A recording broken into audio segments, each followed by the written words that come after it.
Hello, magandang gabi sa inyong lahat.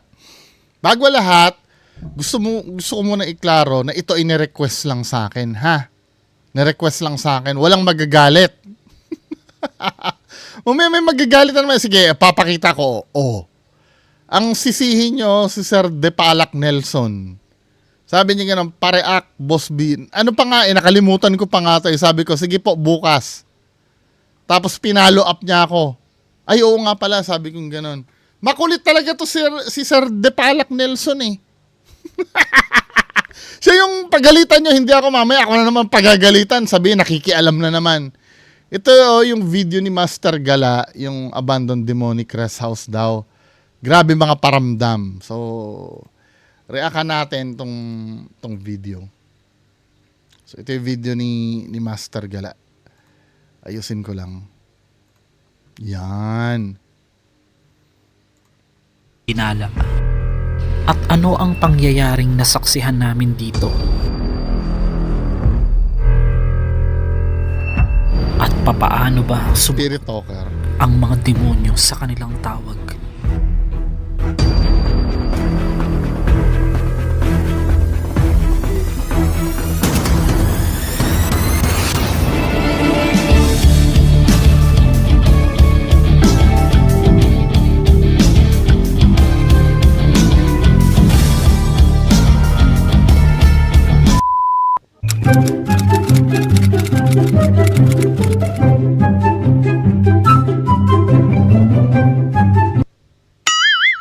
Kasi madaling Si Samal to Samal Ghost Hunter, tapos si Sir Gary.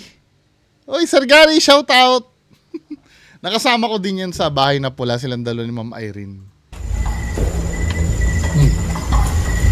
bigla siyang lumakad. Di ba pinuntahan ko? Walang kambing. Lamig dito.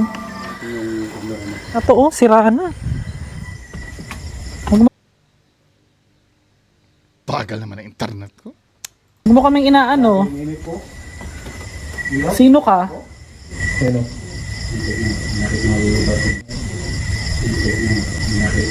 Itong ayoko minsan kay Master Gala. Hindi, ayoko lang naman. Kung gusto nyo, di bahala kayo. Di ba? Gusto nyo eh.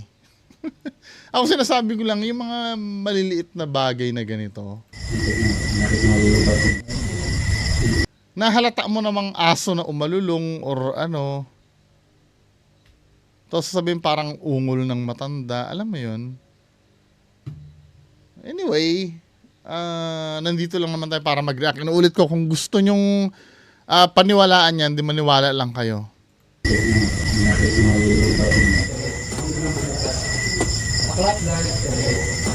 No lights. Saan kayo nag-ano? Spirit of the glass dito. Dito mismo. Ay, ang ganda pa ng ano, oh. Bago pa yung... Bago pa halos to, oh.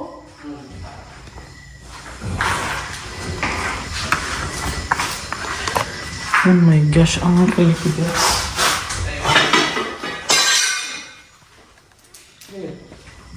I smell something fishy dito, Master Gala eh. Kasi tinan mo ha.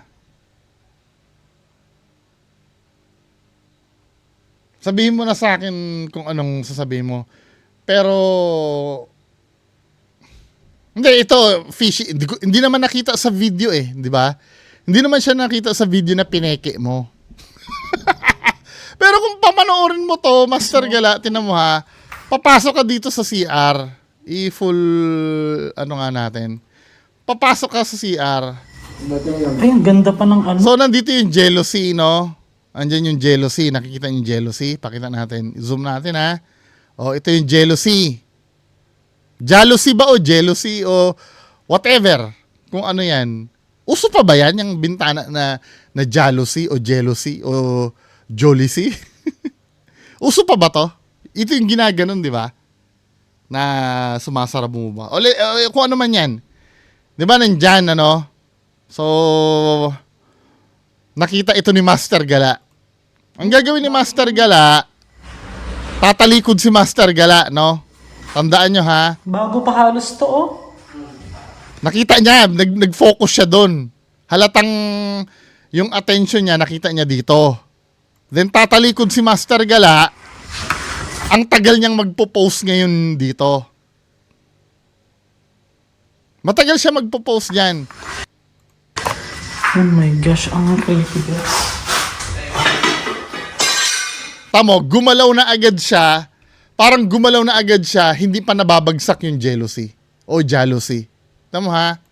Oh my gosh, ang creepy guys. Tamo, ang tagal niyang nonsense siyang nakaharap sa pader eh. Wala siyang tinitingnan, tsaka hindi siya mapakali eh. Then after niya hindi mapakali, biglang tumakbo na agad siya, hindi pa bumabagsak yung jealousy.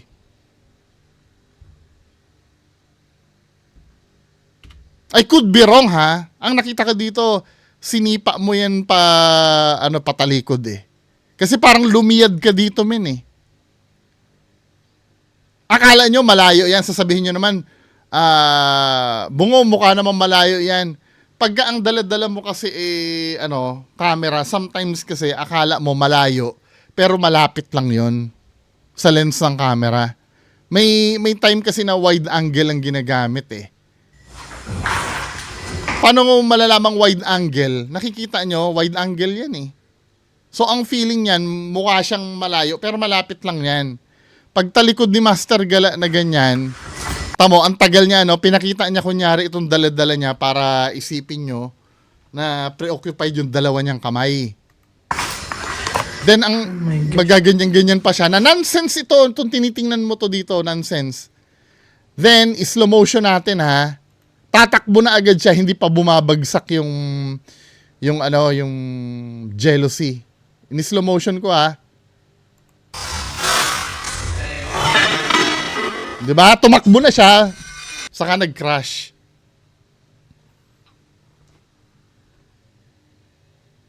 Ayun ko ba dito? Sige. Hindi ko maniniwala naman kayo doon. Sige, maniwala kayo doon. Hindi niyo ako masisisi. Debunker kasi ako eh. Tsaka skeptic ako eh.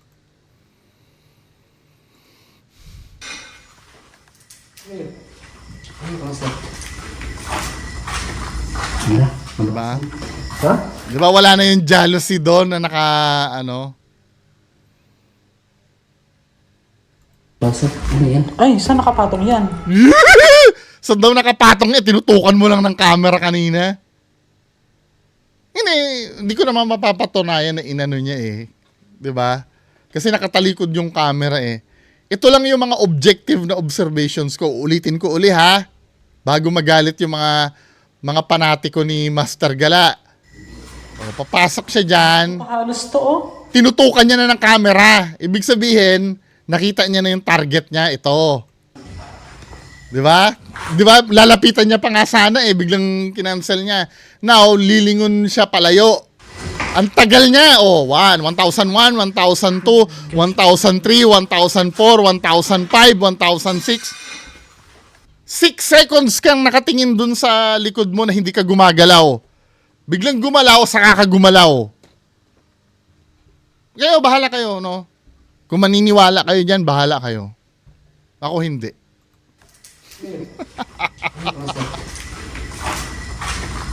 Ano? Nabasag? Ha? Ano nabasag? Ano yan? Ay, saan nakapatong yan? Hindi nga, pagpasok. Ay, sa nakapatong yan. Oh my God. Basag na ba yan? Hindi lang. Ganyan dito. Ay, hindi lang. Sabi ko, hindi ko napansin may jealousy pala na nakapatong dahil focus ako sa toilet at gripo dahil bago pa. Ay, defensive!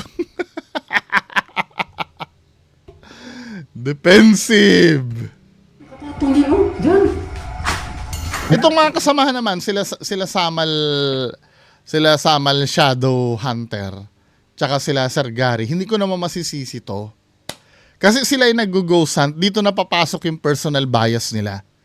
On the spot naman, hindi mo naman, kahit ako, let's say kami, no, nag-ghost hunt kami, at may mameke man sa isa sa kasamahan namin, hindi ko na mapapansin yon na meke yung kasama dahil may personal bias na ako dahil naghahanap talaga kami ng evidence eh. 'Di ba? Dito na papasok yung personal bias. Kahit sa amin nangyayari yan. Tala dito. Ayoko na dyan. Bakit ganyan yan? Oh, Hindi ko napansin yan. Nakapatong pala yan dyan. Yes, oh. Galit si yata sa atin. Yan, magpapakitang gilas yan sila kapag may bago. Pag may bago dito, Kung sa Bisaya, Master, abtunon ka ba? Lapitin ka ng mga ano. hindi. Pag ako, minsan mga boses lang. Hindi naman ganyan eh. Alam na mga subscriber natin yan. Di ba napapanood nyo na may mga video ko? Hindi na... alam na mga subscribers natin, yung mga subscribers ni Masaga.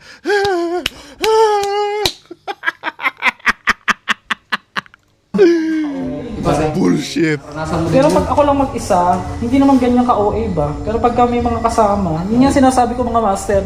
Kasi pag ikaw lang mag-isa, wala kang assistant na, na mag-ano. Kung kailan may mga kasama ako, saka sila ganyan.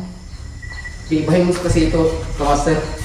Magpapakindag. Ayoko na dito. Gilas sila dito. Kaya ba natin hanggang magtagal dito? Baka may wag naman sana.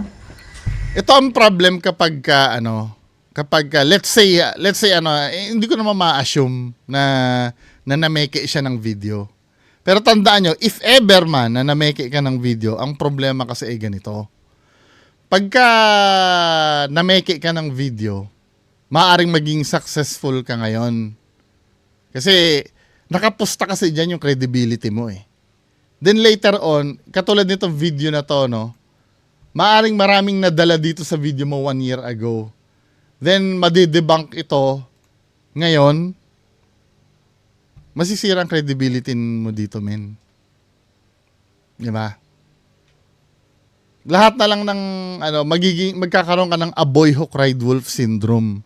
Di ba yan yung madalas ko na sinasabi? Ano ba yung a boy who cried wolf na yon?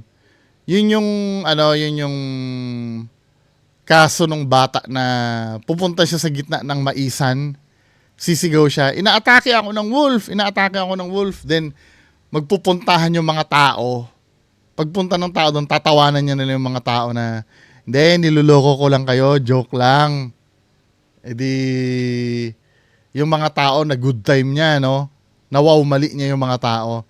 Gagawin niya na naman uli, inaatake ako ng wolf, pupunta na naman uli yung mga tao. Tapos magtatatawa-tawa na naman siya. Joke lang. Di ba? Then, pangatlong pagkakataon, totoo na talagang inatake na siya ng wolf. Wala nang pumunta sa kanya. Hindi na naniwala. Kahit totoo na yun nangyayari. Hanggang sa doon na siya namatay. Parang ganito kasi yung mangyayari dito eh.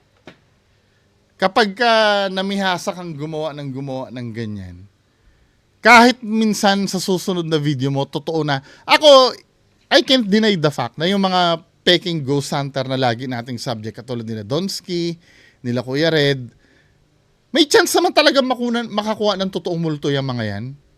Lalo na kung saan-saan sila pumupunta, di ba?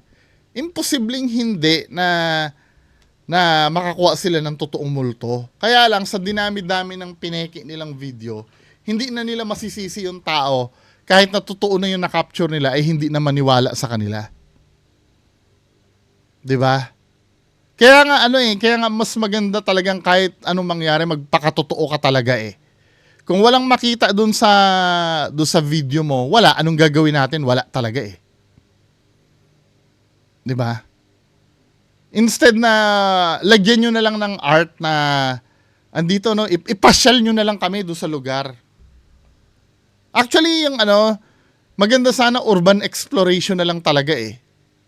Kumbaga, icing on the cake na lang yung kung may nakita talagang multo o wala. Kung walang multo, wala.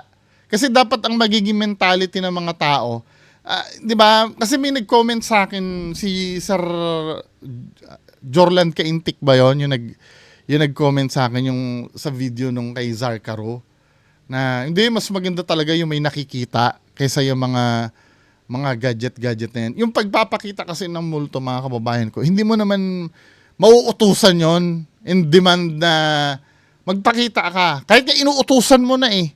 Hindi, kung ayaw talaga magpakita, hindi talaga magpapakita yun eh. Kaya kailangan mong gumawa ng paraan para maging interesado yung mga nanonood. Kaya ito yung culture na paunti-unti naming binabago. Yung pag manonood kayo ng video, kailangan may makita. Yun ang binabago nating culture dito. Ano ba dapat expectation nyo pag nanonood kayo ng mga ghost hunting videos? Dapat ang mindset nyo, may makikita ba sila o wala? Tingnan natin yung resulta. 'Di ba? Ganun dapat ang mindset.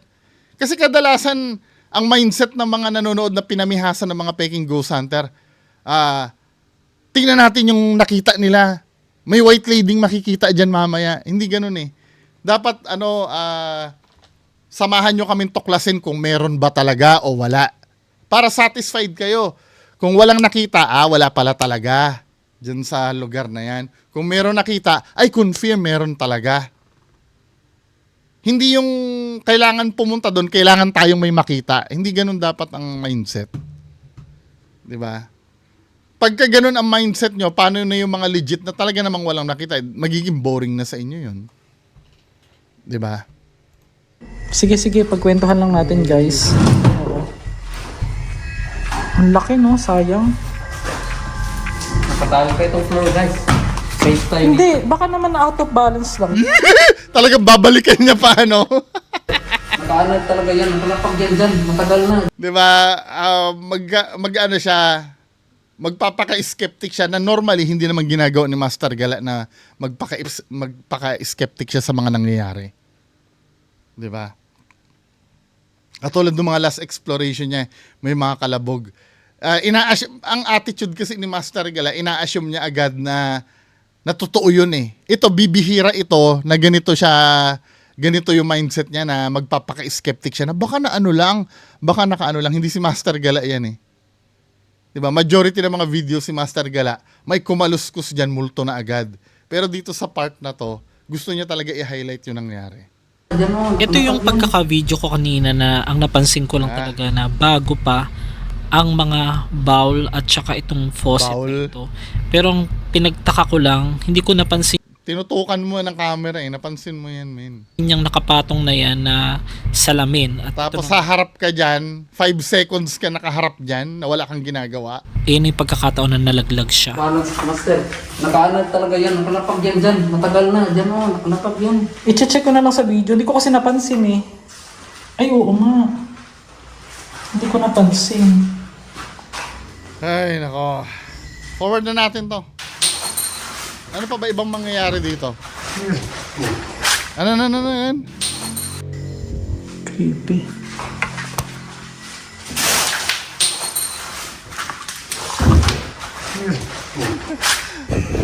Tara na. Tara na ha. Nangyayari pag nakatalikod lagi si Master Gala eh, no? Ano ba yun? Diba? Tapos sasabihin mo, Master Gala, matapang ka? Kabaliktaran talaga ito. Ang pagkakilala ko kay Master Gala, kahit may kalabugan na, matapang pa rin yun eh. Pero this time, medyo natatakot ka? Bihira. Ibang-iba ito sa Master Gala na nakilala ko. Diba? Kaya, ano ba? Alin ang totoo? Matapang ka ba talaga o duwag ka? Kung sasabihin mo matapang ka, peke ito dahil natakot ka eh.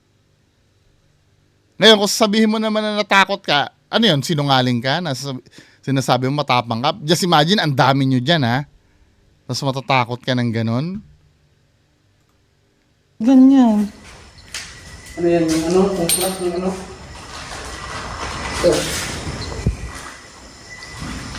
Sige nga, bagsak mo nga. Hindi, dito ka master kasi nung nag-experiment kami ng blindfold, yung kasama namin, iniwan namin dito.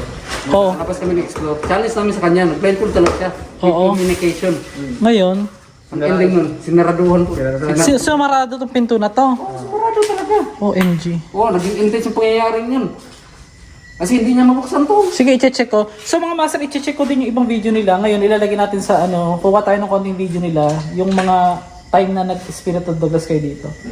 Yung may mga nagparamdam. Di ba gusto mo kung makakulab? Sama nga tayo. Saan mo gusto? Tingnan natin kung makakaporma ka ng mga kalansing-kalansing na yan. Dapat yung malapit-lapit lang ha. Baka naman kung makikipag-collab ka sa Mindanao pa. Yung dito lang. Yung common. Sa bahay na pula pala. Yun. Sige, collab tayo. Kung sino makakanood nito, pwede nyong isabi kay Master Gala. Tingnan natin kung makakaporma siya ng mga kalansing-kalansing na yan. 'Di ba? Or baka sakto mamaya pagkasama mo ko biglang walang magparamdam, 'di ba? Anyway, ano natin? So ito yung spirit ball na sinasabi nga nila. Dalawa niyan bro. Ayun yung one nasa sagdanan. Yung isa nasa pinto.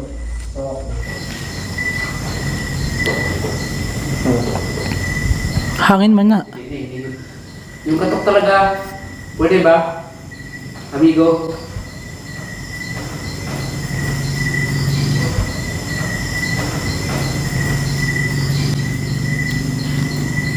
Tapos ang ko ito, O so Hindi yun footstep. Ano yan, sa bubong? May maglalakad pa ba sa bubong niyan? gagamit siya ng ano? Anong ginagamit mo na yan? Ito, okay. I can make it cold. I can make it cool. Oo, kaya nga lumalamig, di ba? Sabi sinakyan ni Master Gala. Nakalagay, I can make it cold. Biglang sabi naman, kaya nga lumalamig, di ba? Ano ba? Doon tayo sa may spike. Na... Yan. So, yan nasarado natin siya. So, ito na nga guys, patuloy pa rin kami dito sa aming exploration. Patuloy pa rin kami naghihintay kung meron kaming maire-record. Ang tabayanan lang po natin maya-maya. May mga ginamit na sila. Yung isa, sa ibaba, yung ginamit mo kanina. Oh, kinilibot na. Namis ako na, kinilabutan. Kinilabutan. Yung nag-shh na yun si Sargari yun, ano? Hangin yan na. So, yan guys, lumalakas po yung hangin ngayon. At yun ang Oh, isa. hangin daw! Sabi niya, hangin! 'Di ba? Pero kinaption niya pa rin, may tumatakbo. Sa narinig kanina. Ay, nako! Dito na tayo sa may pinaka major na Karapatan, nasaktan ko kami. Please move back. So, ito yung mga sinabi niya guys, oh.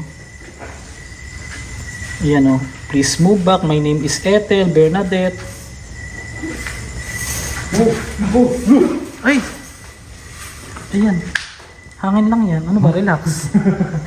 Kailan ba't gano'n? Ang lakas. Hindi. Palagi namin punta dito, malakas yung hangin. Hindi naman yan. Pero ba't walang umano? Walang... Hindi naman yung ganyan eh. Hindi, ba't hindi pumasok?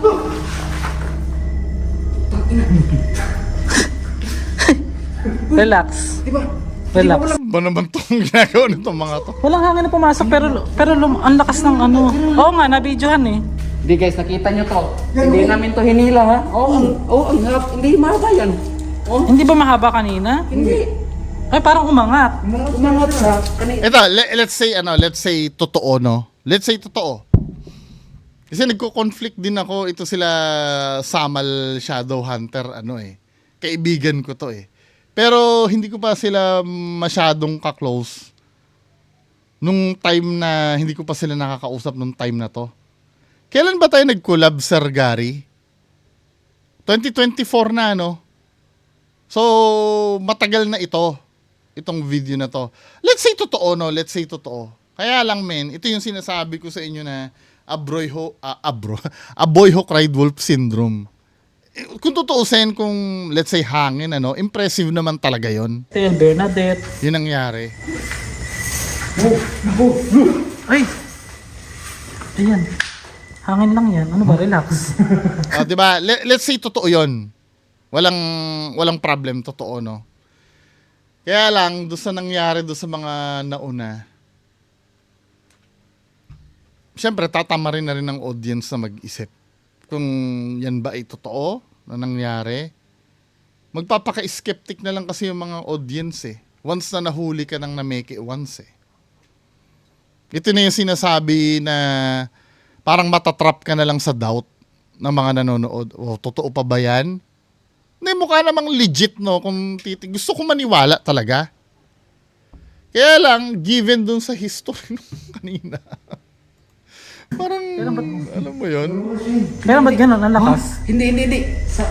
Palagi namin punta dito, malakas yung hangin. Hindi naman yan. Pero ba't walang umano? Pwede naman yung ganyan eh. Hindi, ba't to hindi pumasok? Sargari, ha? Natatawa sila eh. Di ba? Relax. Di ba? Relax. Walang hangin pumasok. Walang hangin na pumasok pero ang lakas ng ano. Oo nga, nabidyohan eh. Hindi guys, nakita nyo to. Hindi namin to hinila ha. Ang harap. Hindi mahaba yan. Oh, Hindi ba mahaba kanina? hindi. Ay, parang umangat. Umangat sa dito lang. Kaya nga. Dito lang ito. Huwag mong hawakan yung hinawakan ng ano ah. Na-record nyo? Na-record nila. Na-record ko din eh. Lakas ng hangin eh. Pero walang pumasok. Ayan, ngayon pa lang. Oh, ngayon pa pumasok yung hangin. Ito guys. Ayan oh. Oh, ganyan lang dapat, di ba? Oh. Kapansin-pansin kanina na hindi ito nakaangat ng ganun. Minessage ko si Sargari ngayon. I-update ko na lang sa comment section kung ano yung sagot niya, ha. Diba? Ayan o, minessage ko si Sargari. Sabi kong ganun. Sargari, no, nagkulab ba kayo ni Master Gala sa rest house na meke ba kayo? Abangan nyo na lang sa, yung update nito, abangan nyo na lang sa comment section. Doon ko ihahabol. Diba? Tingnan natin. Pero nung lumakas ang hangin, nagtaka din kami na wala namang pumasok na hangin sa amin. Pero yung pinakapuwersa ay ganitong ganito. Oh, mukhang hangin naman siya. Gumaganon siya eh. Mukhang hangin nga naman. To be fair naman. Kasi kung ito ay tali, 'di ba? Puwersa ay ganitong ganito. Kung siya ay tali, ito lang dapat nakaangat itong mabigat na part na to. Tapos gumaganon-ganon talaga siya oh. To be fair naman. Kaya lang, yan ba ay ordinaryong hangin o multo? 'Di ba? For me, kung ako ang susuri, magpapaka-skeptic ako, hangin na ordinaryo to. For me ha, pero kayo, bahala kayo kung maniniwala kayo. 'Di ba? Ordinaryong hangin lang to. Kasi, kung bakit ko nasabing ordinaryong hangin to, naiiwan pa rin itong mabigat na part eh. 'Di ba? Parang nagpara siyang sail. Para siya naglayag na ano. Na unang sabi din naman kasi ni Master Gala, hangin lang talaga nung una. So meaning mahangin talaga sa labas. Then kanina 'di ba may naririnig din sila na tamo katulad nitong part na to ha. Pe-play ko. Isasara natin. Tamo ha. Yung may footprint daw, pero hangin din. Yan. Ay tumakbo daw yung may tamo ha. So ito na nga guys, patuloy pa rin kami dito sa aming exploration. Patuloy pa rin kami naghihintay kung meron kaming maire-record. Ang tabayanan lang po natin maya-maya. May mga ginamit na sila. Yung isa sa ibaba, yung ginamit mo kanina. Oh, kinilibot na. Namis ako na kinilabutan. Kinilabutan. Hangin yan na. So yan guys, lumalakas po yung hangin ngayon. At Di ba? Sabi niya lumalakas daw ang hangin. So legit na may hangin talaga sa labas. So ito, Pumasok na hangin sa amin pero yung pinakapuwersa ay ganitong kasi kung ako ang tatanungin mo, pwede naman mag-manifest as hangin yung multo. 'Di ba? Pero dapat mas compelling 'yon kung may command ka. Pero kung random na mangyayari 'yon, nasa 70% natural lang na gumalaw 'yon due to hangin. Pwedeng multo, pero kaya lang, mas compelling sana kung halimbawa uutusan mo, no? Inuutusan kita na magpagalaw ka, biglang hinangin. Yun, pwede pa. 'Di ba? Pero pag random lang na hinangin, I don't think na fair yun na i-consider mo na yun ay paranormal. 'Di ba? Kasi wala naman silang command na ginagawa nung time na yan eh. Oh, ganyan lang dapat, di ba? Grabe ka lakas. Ang lakas nun. Hindi kayo. Ano? Ano to? May nanawag. May nanawag, may tumawag. May tumatawag. So guys, hindi po kami nag-ano baka sabihin na ng iba, OA daw. Wala po kayong ano, kung OA man kami, kayo kaya ito sa kalagayan ha. Hindi, nakakamiss lang talaga kami. Dahan-dahan ang pinagsalita. Hindi tayo marinig. Hindi, yung pagka-OA naman kasi, ano yun eh, naiintindihan naman yun eh. Siyempre, lalo na yung iba, yung lalagyan mo ng konting, wag lang talaga mamimeke na ebidensya. Kasi part of entertainment pa rin naman yun eh. Kumbaga, dun nakakaramdam yung mga tao. Wag lang talaga mamimeke na ebidensya. So hindi ganito gawin natin. Let's talk. Okay. Notebook Actually, wala nang flat na ito eh. Kasi mapapansin yung mga kababayan ko, may mga bukol kasi yan. Makikita mo dyan kung alin dyan part na yan yung most replayed at sa hindi. So, dito sa part na to, katulad nito, no? Yan, sabay yun. Kaya lang invalid ito eh, itong positioning na to eh. Ilang beses ko nang naranasan na nagka-false reading kasi katabi yung cellphone. Diba? Yung false reading yung EMF pagka ganun. Ayan o. Dapat pag ano kayo, wag yung tatabihan ng tawag doon? Wag yung tatabihan ng cellphone yung EMF reader. Invalid ito. dito. Are you a demon? Minsan naka-experience kami dyan ng hahay. Tinatawanan kami. Sabay yung imip natin nagilaw guys. Oh. Ayan. Hindi katabi kasi ng cellphone eh. Anyway, so mga kababayan ko, kayo maniwala pa rin naman kayo dyan kung gusto nyo maniwala. Kalayaan nyo naman yun. Kalayaan ko rin pong may sabihin kung ano yung gusto ko sabihin. Inuulit ko hindi ko ginustong i-react to. Ang sisihin nyo si Sir De Palac Nelson. Anyway mga kababayan ko, yan lang po muna mapapag-usapan natin ngayon. Magandang gabi po sa inyong lahat. Bye-bye.